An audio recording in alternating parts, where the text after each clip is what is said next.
हे traders, और welcome है आपका एक और एपिसोड में। अगर आप वैलिड और high quality order blocks identify करना नहीं जानते तो आप अपना कैपिटल सीरियस रिस्क में डाल रहे हो, जो अल्टीमेटली सिग्निफिकेंट लॉसेस का रीजन बन सकता है। ऑर्डर ब्लॉक्स जो काफी ट्रेडर्स इग्नोर कर देते हैं, actually well informed trading opportunities execute करने में एक बहुत ही इंपॉर्टेंट रोल प्ले करते हैं और ये स्मार्ट मनी ट्रेडर्स की स्ट्रैटेजीज का एक स्ट्रॉन्ग कॉर्नरस्टोन होते हैं। लेकिन बहुत से ट्रेडर्स वैलिड और high quality order blocks identify नहीं कर पाते, जिसका रिजल्ट होता है weak entries, poor risk to reward और अननेसेसरी लॉसेस। आज के इस एडवांस्ड एपिसोड में हम मार्केट में मिलने वाले different candlestick order block types, उनकी ट्रेडिंग स्ट्रैटेजीज और ऑर्डर ब्लॉक्स के साथ एसोसिएटेड प्राइस एक्शन को डीप डाइव करके समझेंगे। और सिर्फ इतना ही नहीं, हम उन की क्राइटेरिया और रूल्स को भी ब्रेक डाउन करेंगे जो लो क्वालिटी ऑर्डर ब्लॉक्स को high probability institutional grade setup से क्लियरली सेपरेट करते हैं। तो ट्रेडर्स, अगर ये सब आपको इंटरेस्टिंग लगता है तो वीडियो को लाइक जरूर करना अपना सपोर्ट दिखाने के लिए, और अगर आप चैनल पर नए हो तो चैनल को सब्सक्राइब करना मत भूलना। सबसे पहले चलिए समझते हैं कि ऑर्डर ब्लॉक क्या होता है। ऑर्डर ब्लॉक चार्ट पर एक की एरिया होता है जहां मार्केट में बहुत ज्यादा कैपिटल एंटर होता है, यूजुअली बिग बैंक्स या लार्ज इंस्टीट्यूशंस के द्वारा, जिन्हें हम स्मार्ट मनी कहते हैं। क्योंकि ये लोग हैवी कैपिटल के साथ ट्रेड करते हैं, इनके एक्शंस का इंपैक्ट प्राइस पर क्लियरली दिखाई देता है। अगर आप नोटिस करते हो कि प्राइस किसी स्पेसिफिक एरिया से बहुत तेजी से मूव करता है, जैसे यहां से, तो ये इंडिकेट करता है कि वहां स्मार्ट मनी ने अपनी पोजीशन ली है। प्राइस को इतनी जल्दी ऊपर ले जाने के लिए लार्ज बाय ऑर्डर्स की जरूरत होती है। जिस इनिशियल एरिया से ये ऑर्डर्स एग्जीक्यूट होते हैं, उसी को ऑर्डर ब्लॉक कहा जाता है। ऑर्डर ब्लॉक्स दो टाइप्स के होते हैं, बुलिश ऑर्डर ब्लॉक जो लार्ज बाय ऑर्डर्स की वजह से बनता है, और बेरिश ऑर्डर ब्लॉक जो लार्ज सेल ऑर्डर्स की वजह से बनता है।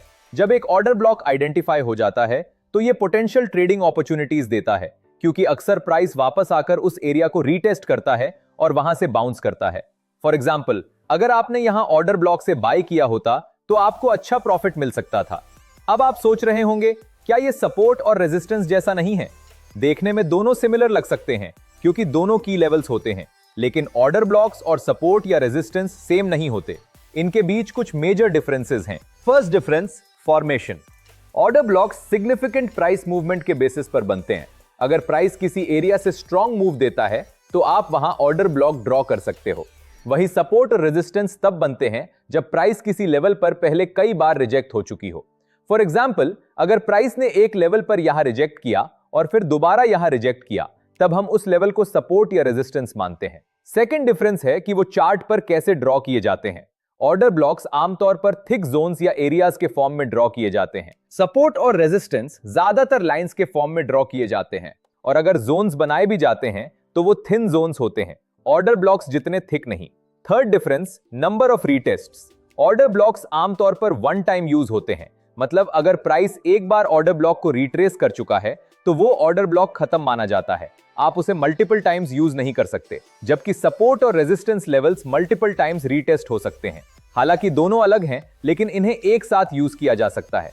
फॉर एग्जाम्पल, अगर एक ऑर्डर ब्लॉक रेजिस्टेंस लेवल के साथ फॉर्म हो रहा है तो इसे कॉन्फ्लुएंस कहा जाता है। ऐसी सेटअप आइडियल होती है क्योंकि प्राइस के रिएक्ट करने के चांसेस काफी ज्यादा होते हैं।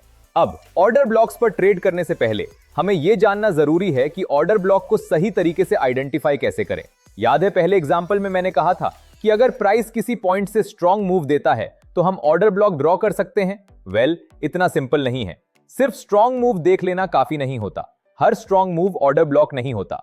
ऑर्डर ब्लॉक को वैलिड मानने के लिए कुछ स्पेसिफिक रूल्स होते हैं। तो अब मैं आपको वैलिड ऑर्डर ब्लॉक के 4 इंपॉर्टेंट रूल्स बताने वाला हूं।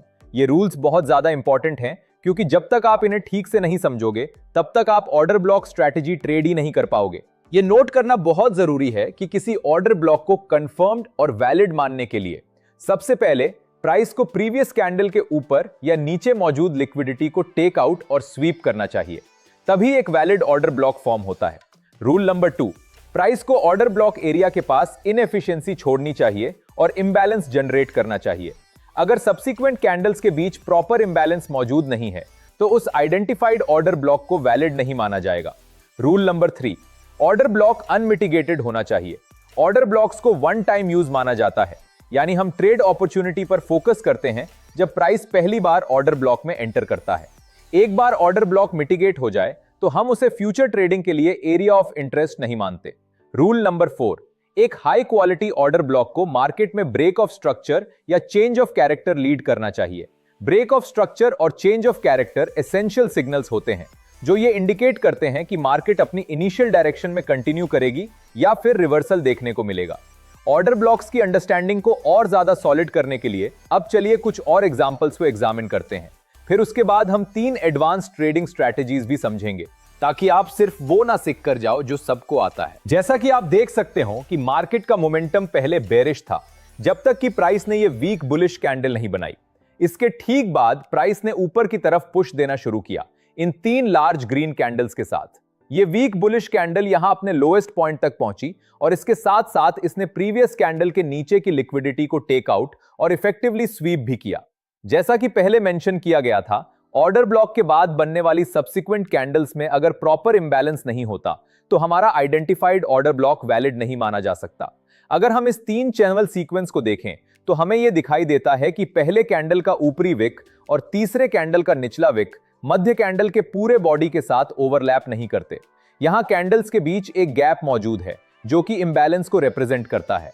क्योंकि यहां वैलिड ऑर्डर ब्लॉक के सभी क्राइटेरिया मीट हो रहे हैं, इसलिए यह कैंडल एक वैलिड ऑर्डर ब्लॉक को रिप्रेजेंट करती है। अगर हम थोड़ा ऊपर देखें तो एक बार फिर प्राइस ने एक अपवर्ड ड्रास्टिक मूवमेंट क्रिएट किया है। ये जो रेड कैंडल है ये वो लास्ट बेरिश कैंडल है जो प्राइस के ड्रास्टिकली अपसाइड पुश शुरू होने से ठीक पहले बनी थी। हम साफ रूप से देख सकते हैं कि इस बेरिश कैंडल ने भी प्रीवियस बेरिश कैंडल के नीचे की लिक्विडिटी को टेक आउट और इफेक्टिवली स्वीप किया है। क्योंकि प्राइस ने इन 3 सिक्वेंशियल कैंडल्स के बीच एक प्रॉपर गैप भी क्रिएट किया है जो कि वैलिड ऑर्डर ब्लॉक आइडेंटिफाई करने के सभी क्राइटेरिया को मीट करता है, इसलिए हम अब इस कैंडल को एक वैलिड ऑर्डर ब्लॉक मान सकते हैं जिसमें यह पोटेंशियल होता है कि अगर प्राइस पुल बैक करके नीचे आए और इसे मिटिगेट करे तो यह प्राइस को रिवर्स कर सके।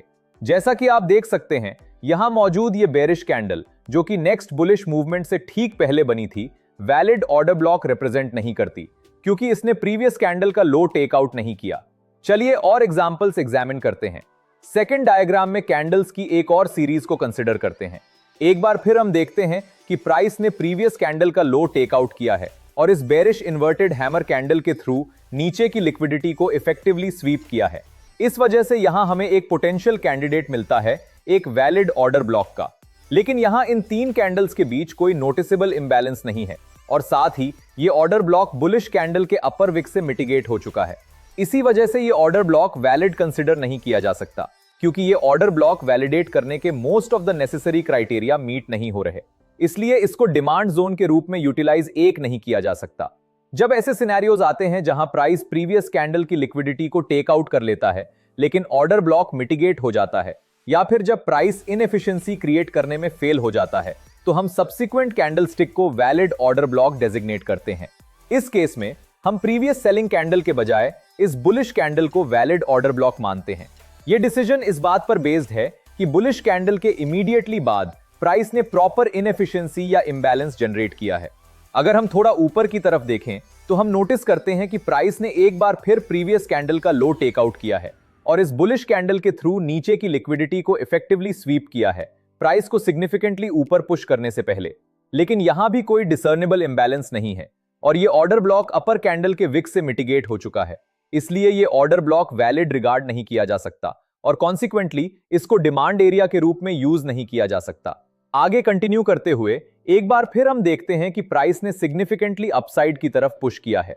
ये रेड कैंडल वो लेटेस्ट बेरिश कैंडल है जो प्राइस के ड्रामेटिकली हायर पुश स्टार्ट करने से जस्ट पहले फॉर्म हुई थी। ये क्लियरली एविडेंट है कि इस बेरिश कैंडल ने प्रीवियस बुलिश कैंडल के नीचे की लिक्विडिटी को सरपास किया और इफेक्टिवली स्वीप किया है। साथ ही क्योंकि प्राइस ने इन 3 सिक्वेंशियल कैंडल्स के बीच एक प्रॉपर गैप क्रिएट किया है और कोई मिटिगेशन नहीं हुआ है, इसलिए वैलिड ऑर्डर ब्लॉक आइडेंटिफाई करने के सारे क्राइटेरिया मीट हो चुके हैं। कॉन्सिक्वेंटली अब हम इस कैंडल को एक वैलिड ऑर्डर ब्लॉक के रूप में रिगार्ड कर सकते हैं। ये कॉन्सेप्ट्स बेरिश मार्केट्स पर भी इक्वली एप्लीकेबल होते हैं। ये नोट करना बहुत इंपॉर्टेंट है कि ये प्रिंसिपल्स डिफरेंट टाइम फ्रेम्स पर और किसी भी प्राइस एक्शन बेस्ड चार्ट पर अप्लाई किए जा सकते हैं। अब मैं 3 ऑर्डर ब्लॉक स्ट्रैटेजीज रिवील करने वाला हूं जो आपकी ट्रेडिंग को नेक्स्ट लेवल तक ले जा सकती हैं। Strategy number 1, multi time frame conformation. इस फर्स्ट स्ट्रैटेजी के लिए सबसे पहले हायर टाइम फ्रेम पर एक ऑर्डर ब्लॉक फाइंड करो। इस एग्जाम्पल में हम बिटकॉइन यूएसडी 4 घंटे का चार्ट यूज कर रहे हैं। एक झलक में ही हम दो सिग्निफिकेंट प्राइस मूवमेंट्स देख सकते हैं। पहला यहां अपवर्ड मूव है और दूसरा यहां डाउनवर्ड मूव है। इन दोनों मूव्स में इनएफिशिएंसीज भी मौजूद हैं, इसलिए हमारे पास दो संभावित ऑर्डर ब्लॉक बनते हैं, एक बुलिश ऑर्डर ब्लॉक और एक बेरिश ऑर्डर ब्लॉक। लेकिन चलिए डबल चेक करते हैं कि ये दोनों संभावित ऑर्डर ब्लॉक वास्तव में वैध हैं या नहीं। बुलिश ऑर्डर ब्लॉक के केस में प्राइस ने इनएफिशिएंसी के साथ अपवर्ड मूव तो दिया, लेकिन उसने clear break of structure form नहीं किया। साथ ही प्राइस ने बाद में इसे रीटेस्ट भी कर लिया, इसलिए यह अब अनमिटिगेटेड नहीं रहा। बेरिश ऑर्डर ब्लॉक के केस में प्राइस ने क्लियरली लोअर लोज फॉर्म किए, जिससे एक प्रॉपर ब्रेक ऑफ स्ट्रक्चर बना, और ये ऑर्डर ब्लॉक अभी भी अनमिटिगेटेड है। तो हमारे एनालिसिस के बेसिस पर सिर्फ यही बेरिश ऑर्डर ब्लॉक वैलिड है। अब जब आपने करेक्ट ऑर्डर ब्लॉक आइडेंटिफाई कर लिया है, तो नेक्स्ट स्टेप है प्राइस के वापस उसी ऑर्डर ब्लॉक में रिट्रेस होने का वेट करना। जिस मोमेंट प्राइस ऑर्डर ब्लॉक को टच करता है, हम स्ट्रेटेजी के नेक्स्ट स्टेप पर मूव करते हैं, जिसे हम कहते हैं कॉन्फर्मेशन। अब हम ये कंफर्म करना चाहते हैं कि प्राइस सच में इस ऑर्डर ब्लॉक से बाउंस या रिवर्स करेगा या नहीं। इसके लिए हम लोअर टाइम फ्रेम पर स्विच करते हैं, जैसे कि 15 मिनट का चार्ट। 15 मिनट का चार्ट पर हम बेरिश मोमेंटम के साइंस ढूंढते हैं, ताकि ये प्रूव हो सके कि प्राइस इस ऑर्डर ब्लॉक से रिवर्स होने वाला है। आप कॉन्फर्मेशन के लिए किसी भी टाइप का टूल यूज कर सकते हो, चाहे वो कोई इंडिकेटर हो जैसे MACD, या कोई बेरिश कैंडलस्टिक पैटर्न, या फिर मार्केट स्ट्रक्चर में चेंज। बेसिकली कुछ भी जो ये कंफर्म करे कि प्राइस इस लेवल से रिवर्स होने वाला है। मेरा फेवरेट कंफर्मेशन टूल है बेरिश एनगल्फिंग कैंडलस्टिक पैटर्न, क्योंकि ये सिंपल होने के साथ साथ इफेक्टिव भी है और अर्ली सिग्नल्स देता है।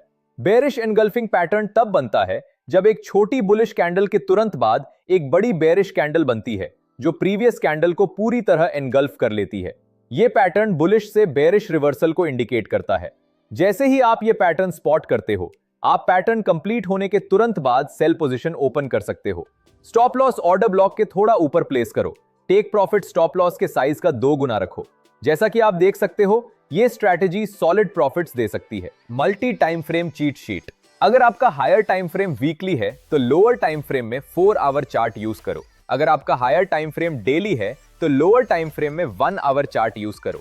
अगर आपका हायर टाइम फ्रेम 4 आवर है, तो लोअर टाइम फ्रेम में 15 मिनट का चार्ट यूज करो। अगर आपका हायर टाइम फ्रेम 1 घंटा है, तो लोअर टाइम फ्रेम में 5 मिनट का चार्ट यूज करो। और बस इतना ही स्ट्रैटेजी नंबर 1 के लिए आए। Strategy number 2, inducement traps. Inducement trap एक स्पेसिफिक सेटअप होता है जो एक माइनर की लेवल को इन्वॉल्व करता है, जो मेजर ऑर्डर ब्लॉक के पास फॉर्म होता है। इस एग्जांपल को देखो। यहां हम देखते हैं कि नीचे एक मेजर ऑर्डर ब्लॉक बन रहा है और उसके ऊपर एक माइनर की लेवल मल्टीपल रिजेक्शंस की वजह से बना हुआ है। इस माइनर की लेवल को इंड्यूसमेंट भी कहा जाता है। इस स्ट्रैटेजी को इंड्यूसमेंट ट्रैप इसलिए कहा जाता है क्योंकि कई केसेस में प्राइस पहले इस माइनर की लेवल को ब्रेक करता है और फिर मेजर ऑर्डर ब्लॉक तक रिट्रेस करता है, उसके बाद वापस ऊपर की तरफ रिवर्स करता है। जो ट्रेडर्स इस सीमिंगली ऑब्वियस की लेवल पर बाउंस एक्सपेक्ट करके बाय करते हैं, वे अक्सर स्टॉप आउट हो जाते हैं। तो अगर आप ऐसा सेटअप स्पॉट करते हो जहां एक माइनर की लेवल मेजर ऑर्डर ब्लॉक के ऊपर बैठा हो, तो आप मेजर ऑर्डर ब्लॉक के बीच में बाय ऑर्डर क्यू कर सकते हो। इस तरह आपका बाय ऑर्डर सिर्फ तभी ट्रिगर होगा जब प्राइस ऑर्डर ब्लॉक को टच करेगा, जो आपको एक हाई रिवॉर्ड ट्रेड ऑफर करता है। लेकिन अगर प्राइस ऑर्डर ब्लॉक तक नहीं पहुंचता, तो वो ठीक है, क्योंकि कोई पोजीशन ओपन ही नहीं होती।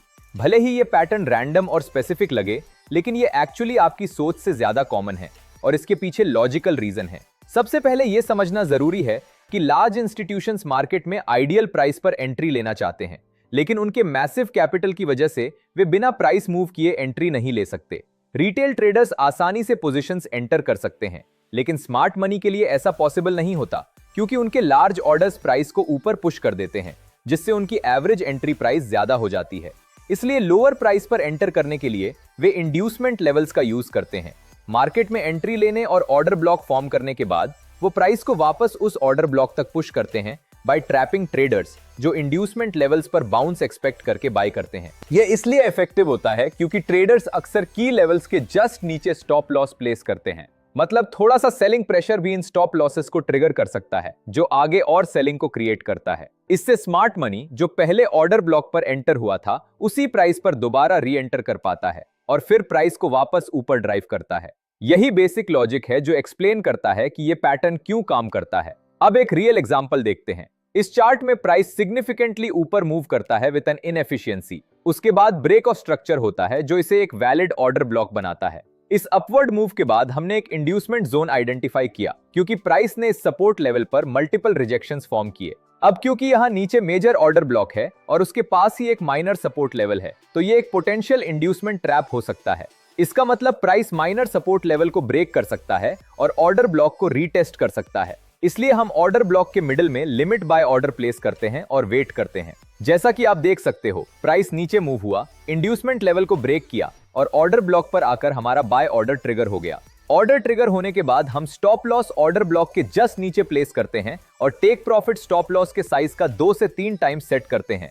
या फिर आप इंड्यूसमेंट जोन को भी टेक प्रॉफिट के लिए टारगेट कर सकते हो। और जैसा कि आप देख सकते हो, ये ट्रेड प्रॉफिटेबल रहा। Strategy number 3, breaker blocks. Video के बिल्कुल फर्स्ट पार्ट में मैंने मेंशन किया था कि order blocks usually one time use होते हैं, लेकिन एक्चुअली एक तरीका है जिससे हम ब्रोकन ऑर्डर ब्लॉक्स का भी एडवांटेज ले सकते हैं। इस स्ट्रैटेजी को ब्रेकर ब्लॉक्स कहा जाता है। अब ब्रेकर ब्लॉक क्या होता है? ब्रेकर ब्लॉक एक प्रीवियसली वैलिड ऑर्डर ब्लॉक होता है जो एक बार ब्रेक हो चुका होता है। जब कोई ऑर्डर ब्लॉक ब्रेक हो जाता है तो प्राइस कई बार वापस उस लेवल तक रिट्रेस करता है और वो लेवल एक पोटेंशियल रेजिस्टेंस लेवल की तरह एक्ट कर सकता है जहां से प्राइस रिजेक्ट हो सकता है।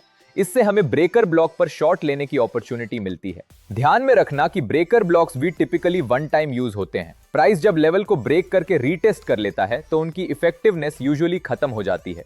अब इस चार्ट एग्जांपल को समझते हैं। इस चार्ट में हम देख सकते हैं कि प्राइस ने सिग्निफिकेंटली ऊपर की तरफ मूव किया विद एन इनएफिशिएंसी। साथ ही प्राइस ने यहां हायर हाइज बनाए, इसलिए हम इस कैंडल पर एक ऑर्डर ब्लॉक ड्रॉ कर सकते हैं। लेकिन उसके बाद प्राइस नीचे की तरफ मूव हुआ और एक्चुअली ऑर्डर ब्लॉक को ब्रेक कर दिया। इस मूव ने एक चेंज ऑफ कैरेक्टर भी क्रिएट किया क्योंकि प्राइस प्रीवियस लोज के नीचे ब्रेक हुआ, जो इंडिकेट करता है कि ट्रेंड बुलिश से बेरिश शिफ्ट हो चुका है। अब जब प्राइस वापस प्रीवियस ऑर्डर ब्लॉक की तरफ रिट्रेस करता है तो ये लेवल अब एक पोटेंशियल रेजिस्टेंस जोन की तरह एक्ट करता है। ये शॉर्ट पोजीशन ओपन करने के लिए एक प्राइम एरिया होता है। इसके बाद हम स्टॉप लॉस ब्रेकर ब्लॉक के थोड़ा ऊपर प्लेस करते हैं और टेक प्रॉफिट स्टॉप लॉस के साइज का 2 गुना सेट करते हैं। और जैसा कि आप देख सकते हैं, प्राइस ने इस ऑर्डर ब्लॉक से रिजेक्ट किया, हमारा टारगेट हिट हुआ और ट्रेड ने नाइस प्रॉफिट दिया। सो गाइज, आई होप कि आपको ये वीडियो पसंद आई होगी और आपके लिए वैल्यूएबल रही होगी। तो प्लीज लाइक बटन जरूर दबाना और हमारे चैनल को सपोर्ट दिखाना। और अगर आप यहाँ नए हो तो सब्सक्राइब करना मत भूलना, ताकि आने वाली आईसीटी और स्मार्ट मनी वाली वीडियोस आप मिस ना करो। अपनी राय और सवाल हमें कमेंट सेक्शन में जरूर बताना, मैं उन्हें पढ़ता भी हूं और फ्यूचर वीडियोस में इंक्लूड भी करता हूं। चलिए मिलते हैं अगले एपिसोड में।